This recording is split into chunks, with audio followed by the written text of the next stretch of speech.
It's easy to miss things that are right in front of you, the obvious and the hidden in plain sight. But the greatest hidden mystery is the one that was revealed at the end of death, in the beginning of life. If they only knew who this man was that they came to see, the one who healed them all of their sickness, infirmity, and bondage to be set free, who taught them and spoke in a manner that amazed and astonished about the law, about God, about treating others with kindness, and criticizing those who withheld love in the name of being pious. If they only knew how much he loved and cared for people, how he didn't care for the social norms of society and broke rules to restore those who had been rejected, how he touched the unclean and broke bread with sinners and gave women value when the world's thoughts differed.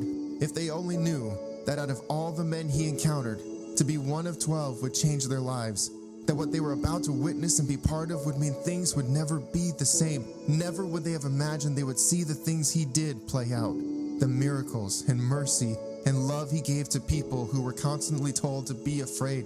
Be afraid because we aren't good enough, because that's what the religious say to do. If they only knew that the God they were trying to defend and uphold with their religious highbrow was standing right in front of them with a name that makes every knee bow. Even when he rebuked them and told them how to behave, they wouldn't listen and tried to find the right rocks to bury him in an early grave. If they only knew the stories that he shared, what they meant, why he said them, and how they should be used because of the authority and power he had, but never abused. From the healing of the unclean, the lepers and the like, to the restoring of those who had been handicapped for life.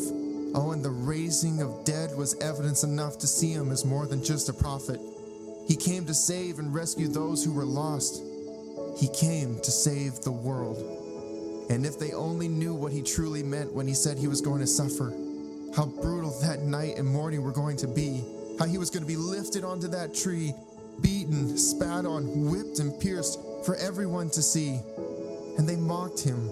They laughed at his pain as he was dying on that cross, saying, "If you are the Son of God, come off." But if they only knew that once he breathed his last and was laid in that tomb, give it 3 days, he'll be back soon. And just like he said, on that third day, an angel came down from heaven and rolled that stone away to reveal an empty grave, to reveal that Jesus rose from the dead, that death could not hold him.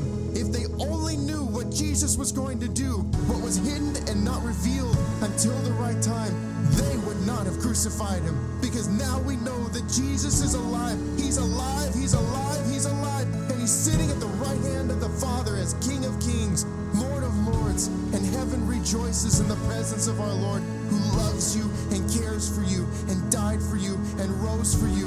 And he is for you. And if I'm ever asked, how much does God love you? If you only knew.